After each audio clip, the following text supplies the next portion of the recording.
Friends, ये देखिए, ये हो गया वेजाइना यानी महिला का जोनीपद। ठीक है, यहाँ पर क्या और पूरा ये हो गया अपना सर्विक्स। सर्विक्स मतलब यहाँ से यहाँ तक वेजाइना फिनिश्ड और यहाँ तक लंबाई इतना है। अभी ये हो गया वेजाइना के बाद क्या रहेगा, ये हो गया अपना यूटेरस। यूटेरस मतलब यहाँ पर बच्चादानी, यहाँ पर बच्चा रहेगा। ठीक है, ये यूटेरस है। अभी मैंने आपको एक चीज़ देखा रहे, क्या होता है स्पर्म जाने के बाद यहाँ से स्पर्म यहाँ तक आप जोनीपद का वेजाइना का यहाँ पर स्पर्म इजैकुलेशन हुआ, यहाँ पर स्पर्म इजैकुलेशन हुआ तो कहा जाएगा कैसे प्रेगनेंसी होगा। यहाँ पर स्पर्म इजैकुलेशन होगा, होने के बाद सारा स्पर्म बाहर निकल के आ जाता है। ठीक है, नहीं ऐसा नहीं होता है। क्यों नहीं होता है? स्पर्म निकलने के बाद यहाँ से ये जो है इसको बोलता है सर्विक्स। ये बच्चादानी यूटेरस है, ये है यूटेरस और ये हो गया वेजाइना। बीच में एक पार्ट रहता है सर्विक्स, ये थोड़ा छोटा सा रहता है। ये स्पर्म यहाँ से अंदर चला जाता है। कहाँ अंदर? यूटेरस का अंदर चला जाता है। इसके बाद यहाँ से ट्रैवलिंग करेगा, वो ये यूटेरस का वॉल से धीरे धीरे ट्रैवलिंग करेगा करके यहाँ पर एक पाइप रहता है। ठीक है, ये पाइप को बोलता है फैलोपियन ट्यूब। क्या बोलते हैं उसको? Fallopian tube. तो स्पर्म यहाँ से होके स्पर्म यहाँ तक भी आता है, स्पर्म यहाँ तक भी स्पर्म ट्रैवल करके यहाँ तक भी आता है।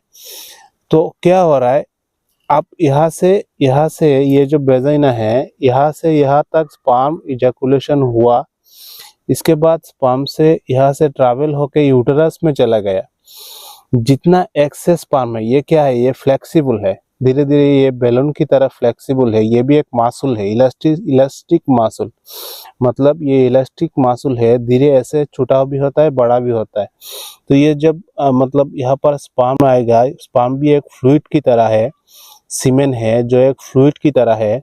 जो ये छोटा होगा तो यहाँ से जितना सारा एक्सेस स्पर्म है, एक्सेस सीमेन है, वो यहाँ से निकल के बाहर आ सकता है, बाहर कुछ आ सकता है। लेकिन यहाँ पर जो बिगा हुआ रहता है, यहाँ पर जो सीमेन है, जो स्पर्म है, यह इससे इतना मतलब मान के चलिए कि मिलियन का एवाब यहाँ पर स्पर्म रह सकता है।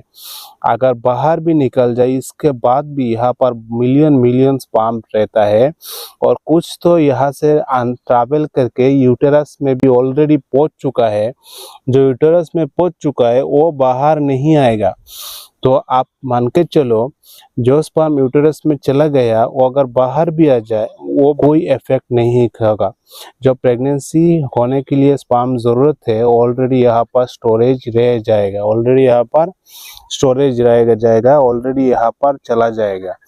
और इसके बाद धीरे धीरे ट्रैवल होके यहाँ पर आके फैलोपियन ट्यूब में फर्टिलाइजेशन होता है और होगा। फर्टिलाइजेशन होने के बाद फिर बैक ट्रैवल होके मतलब यहाँ पर एग और स्पर्म यहाँ पर आगे, ये स्पर्म यहाँ पर स्पर्म आके एग का अंदर घुस जाएगा, घुस के यहाँ पर फर्टिलाइजेशन हो जाएगा।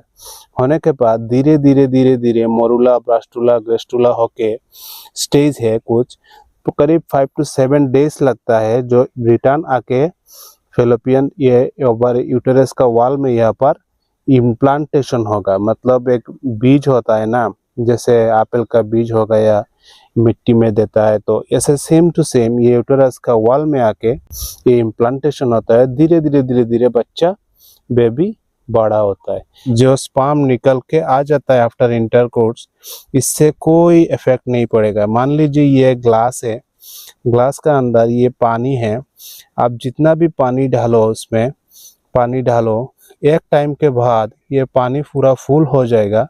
फुल होने के बाद ये पानी नहीं रहेगा। ये क्या होगा, ये पानी आप जितना भी डालो ये पानी बाहर आ जाएगा, ऑटोमेटिकली बाहर निकल के आ जाएगा। तो जितना कैपेसिटी है उतना ये पानी ग्लास ये पानी लेगा। इसके बाद ये ग्लास को और पानी कैपेसिटी नहीं है कि पानी को होल्ड करे, तो आप देखो सेम कंडीशन यहाँ पर भी है।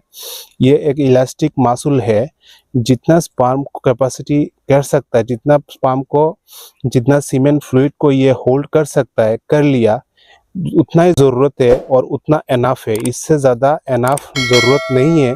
जो ज़रूरत नहीं है और निकल के बाहर आ जाएगा, ठीक है ना।